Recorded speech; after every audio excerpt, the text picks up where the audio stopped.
Sa bidyong ito ay tuturo ko sa inyo kung paano ba mag-acknowledge ng receipt required for bill on Shopee Affiliate.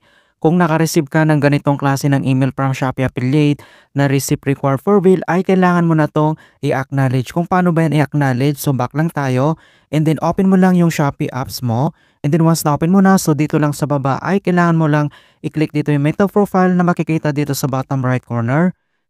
And then once na-open mo na dito yung Shopee homepage profile mo, and then under lang dito sa more activities ay kailangan mo lang i-click dito yung affiliate program.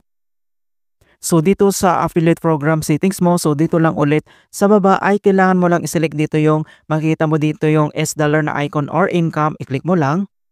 And then makikita mo na dito yung my income. So dito lang sa bill for commissions completed ay kapag may nakita kang ganito na pending na may exclamation mark dito na icon, so i-click mo lang yan. And then madadirect na tayo dito sa ating commissions income pending and then makikita mo dito yung pending acknowledge. So i-click mo lang yan. And then, so receive pending acknowledge. So kailangan na natin itong i-acknowledge. So if you don't acknowledge or reject within 3 days, system will acknowledge for you automatically. So pwede naman na ito i-view yung kanyang system generated receipt. I-double check mo kung tama lahat. Kung hindi naman tama ay pwede mong i-click dito yung reject.